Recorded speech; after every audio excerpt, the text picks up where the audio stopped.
Hello, this is Olga Lipova, and today we are going to have a very short lecture, a lecture on drugs for muscle spasms. And I'm going to share the screen. And let's do the slideshow. Okay, drugs for muscle spasms. So what are muscle spasms? They are involuntary contractions of muscles when muscles contract, and in a tonic spasm, it is a single prolonged contraction. In a clonic spasm, it is multiple rapidly repeating contractions. You will learn the word clonus in quarter 3 when we talk about preeclampsia, and when we check the patient for preeclampsia, when we check the patient for risk for seizures in preeclampsia, one of the tests that we do is we check clonus. So what we do, we see if when we flex the patient's foot and let it go, the foot just relaxes or it has beats. It kind of moves in spasmodic manner. And that's how I remember which one is tonic, which one is clonic, because tonus is a prolonged contraction, like for example, a uterine tonus, like when the uterus is like really tight. So that's tonic. It's a single prolonged contractions, which is clonus is repeated contractions. And so clonic spasms is multiple rapidly repeating contractions. We can have spasms. You all heard about tonic-clonic seizures in epilepsy, but this is not what we are talking about today. We will mostly talk about muscle spasms that are not caused by epilepsy or dehydration or hypercalcemia, or over-medication with the psychotics, or arterial insufficiency. Arterial insufficiency is actually very interesting. What you would have is patient will say that I can walk to the postal office, but as soon as I get to the postal office, I have this horrible spasms in my legs, and when I stop and rest a little bit, it will go away. And that's called intermittent claudication. And this is a result of the muscles being oxygen deprived, because there is a decrease in the blood flow because the arteries are not working well, the arteries are clogged. And so this is a term intermittent claudication. But what we are talking about today is mostly we will talk about medication for spasms that come from excessive use or local injury to skeletal muscles. And most commonly, we'll see it in patients with back pain. Okay. We also will briefly talk about spasticity. And spasticity is kind of a very long-term tonic spasm, right? So it's a single prolonged contraction, and this is just the contractions that never stops. So spasticity is abnormally high muscle tone that causing resistance to movement. Instead of it just like happening, staying and then letting go, in spasticity, people have that increased muscle tone most of the time. So spasticity is again the contraction of long-term contraction of the muscle and loss of use of that muscle. And we will distinguish, just for you to know, I think it's important, it's interesting to be able to distinguish spasticity and rigidity. In our lecture about Parkinson's disease, we talked about rigidity being one of the signatures of Parkinson. And rigidity is also abnormally high muscle tone causing resistance to movement. But the difference is that in spasticity, it's often asymmetrical, and it basically, you would have the one group of muscles that is contracted and the antagonistic group of muscle is not contracted. So like, for example, is in cerebral palsy, you will see the contraction of the extremity. And that's why sometimes they have to use casts to try to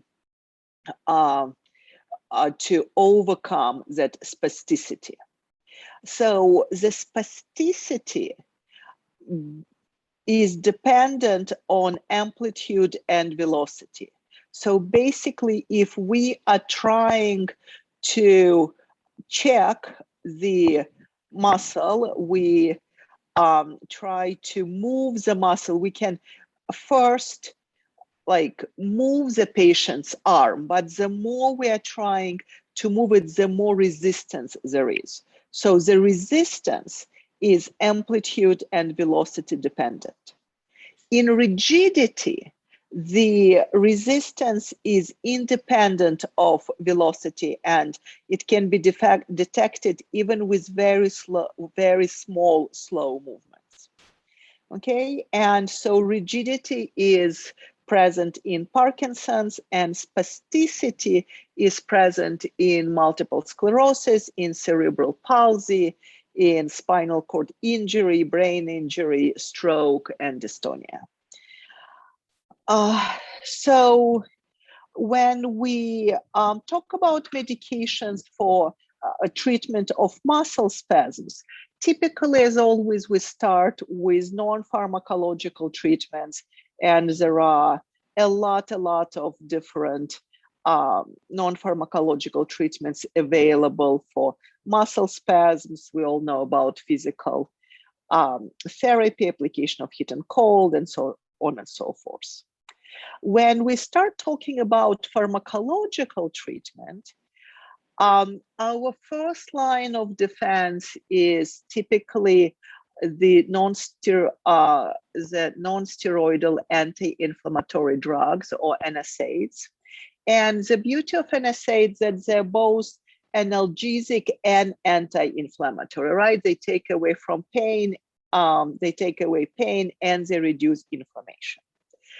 Acetaminophen, which is only analgesic, remember, it doesn't have anti-inflammatory properties, typically is not very effective, but definitely if you have a patient with decreased kidney function, or for some other reason that patient cannot be using NSAIDs, you might see the patient on acetaminophen.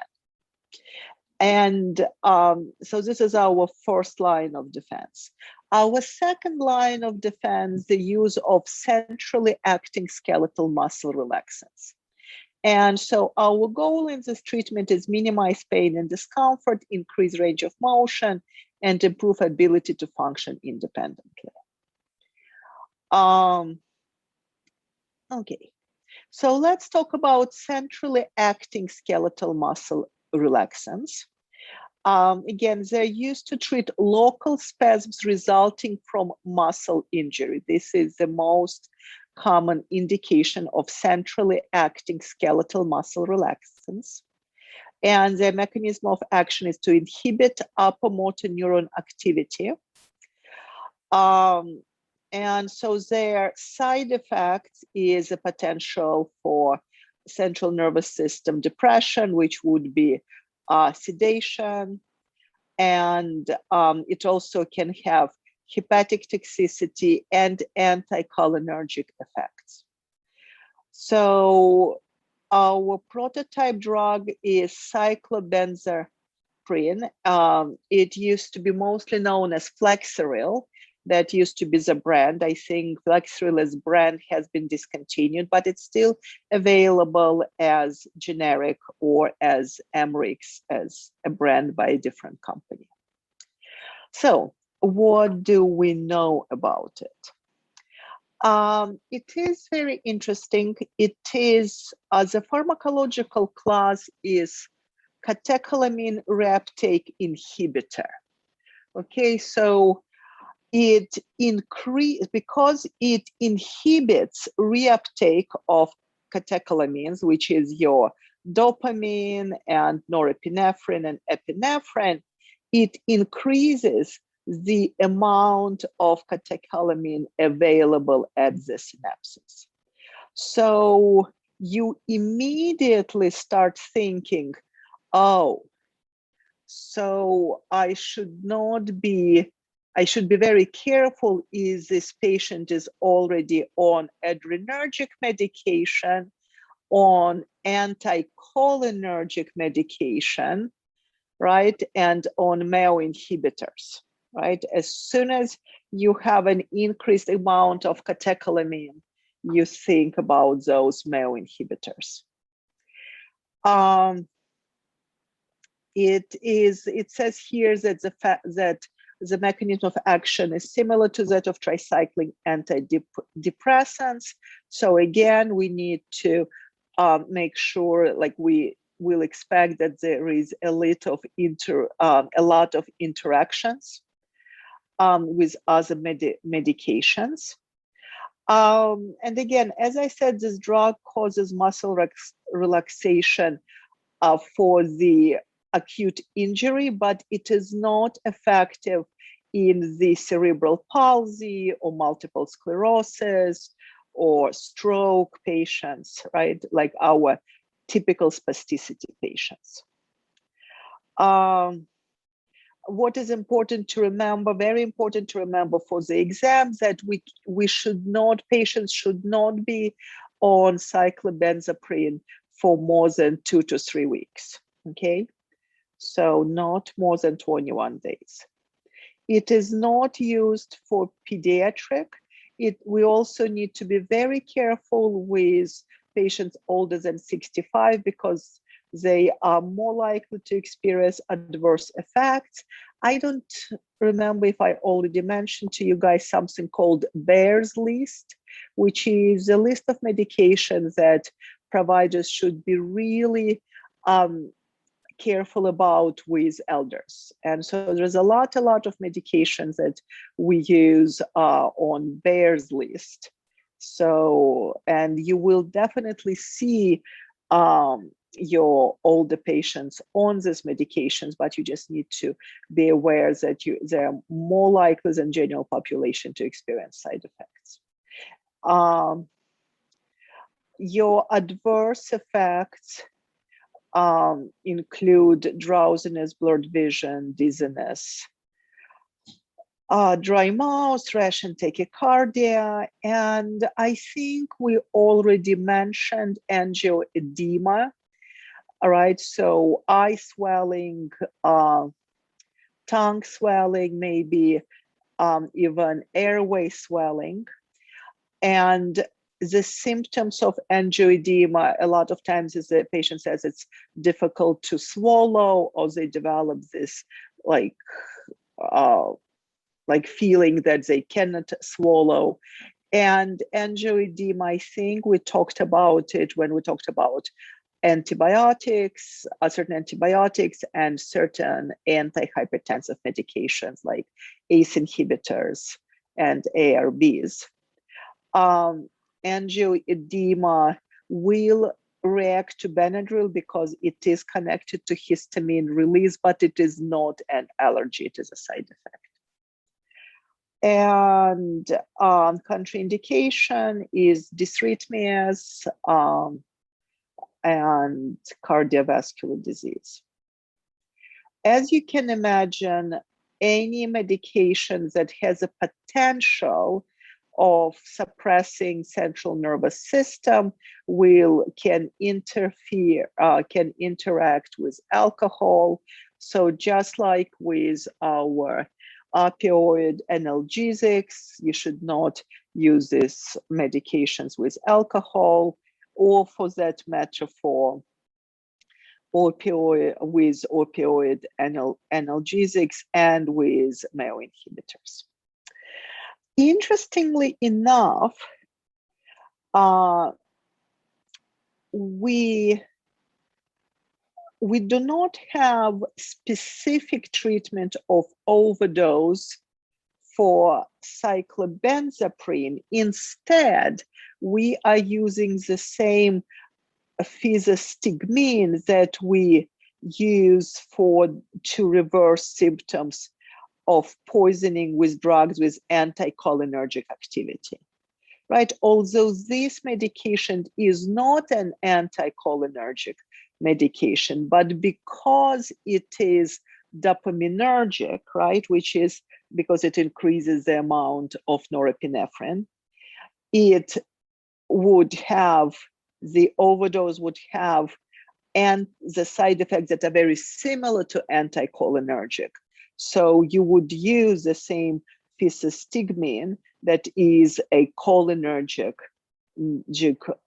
type drug that is actually the inhibitor of acetylcholinesterase enzyme, right? The inhibitor of the enzyme that breaks down acetylcholine, so it will increase the amount of acetylcholine, which will counteract too much of norepinephrine. Okay, so as I mentioned, the centrally acting muscle relaxants are mostly used for muscle spasm due to injury. The exception is baclofen or lioresal. It is a GABA agonist. Again, GABA is another neurotransmitter, but it is not a benzodiazepine, although again, it's a different type of GABA agonist. And it is FDA approved for spasticity due to multiple sclerosis, and I believe against cerebral palsy as well. Benzodiazepine, such as Valium, is our first choice, or Ativan, which is lorazepam, or even Klonopin, can be used for spasticity, but we do have to be very careful with potential for addiction. So that's why they tend to use diazepam, which has a longer half-life. It does not give the same feeling of, I don't know even how to say, it's not a euphoria, that people get from Xanax. Like, I don't care. Life is great. I don't care about anything. So Valium has a little bit less, I think, of addiction potential. So that's why I think it is the first choice. And finally, we have another medication, tizanidine or Xenaflex, which is alpha-2 agonist. Remember, alpha-2 are these really weird receptors that work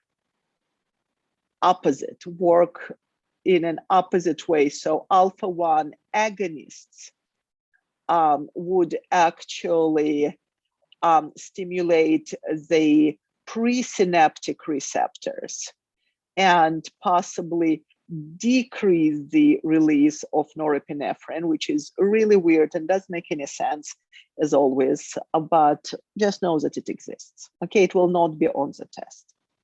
It's not the medication that you will be tested on, but that just gives you an overview what you can see if you're taking care of patients with multiple sclerosis or post-stroke. Another group of medications that we will see for patients with spasticity is direct acting antispasmodics, okay? And the direct acting means that it works on the level of the muscle, not the signals. The centrally acting interferes with the signal that tells the muscles to contract, whereas direct acting suppress the release of calcium ions in the skeletal muscles. And what is important to understand is that, as a rule, they do not interfere with the contractions of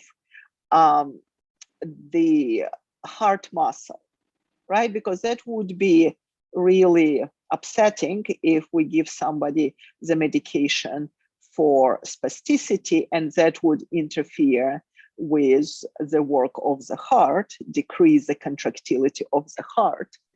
But because again, it interferes with calcium, if the patient is on calcium channel blockers for blood pressure or heart problems, we need to be very aware of that. And our adverse effects are hepatic toxicity, muscle weakness, and drowsiness. Okay, so this is again a good picture explaining the mechanism of action of direct acting antispasmodics. So here we again dealing more with what's happening inside the muscle as opposed to in the neurojunction. And finally, the slides about Dentrium. Dantrolene sodium, it is a direct acting antispasmodic calcium release blocker. And it is especially useful for muscle spasm when they occur after spinal cord injury or stroke, or cerebral palsy or multiple sclerosis. So, right, this is opposite of what we discussed with Flexeril. Occasionally, it is useful for treatment of muscle pain after heavy exercise. I haven't really seen it used. And IV form is a preferred drug for the treatment of malignant hyperthermia. And I think I forgot to write a slide about malignant hyperthermia. I cannot remember if I have it. I think I do have malignant hyperthermia on the test. So it is a rare life-threatening anesthesia-related disease. So some patients, when anesthesiologist uses certain anesthetics, the patient will experience rapidly progressive hypermetabolic reaction, which will involve sustained muscle contraction and increase in temperature. So what they would need to do is stop the offending agent and administer IV Revonto. Dantrolene sodium in IV is called Revonto, and they keep it for 24 hours. And what is important to know is that it is prone to extravasation, meaning that you need to look for redness, pain, and swelling at the site of the IV, because if it gets outside, if it infiltrates, it really causes a nasty reaction. So make sure that if you are giving patient dantrolene IV, you check the IV site. I think it's a question on the test. Okay. So oral suspension doesn't have a long shelf life. As I said, IV solution extremely irritating, and adverse side effects include muscle weakness, again, because we basically are interfering with the calcium in the muscle cells, drowsiness, dry mouth, dizziness, erratic blood pressure, photosensitivity, and urinary retention. We have a black box warning on liver complications, hepatocellular disease, and so it is contraindications indicated in liver disease or cardiac or pulmonary function. It interferes with a lot of things. And again, the calcium channel blockers, if taken concurrently, will increase the risk of VFib and cardiovascular collapse. So don't do that. Okay, I think that's, as I told you, that's a pretty short, pretty short lecture, and we are done. Thank you.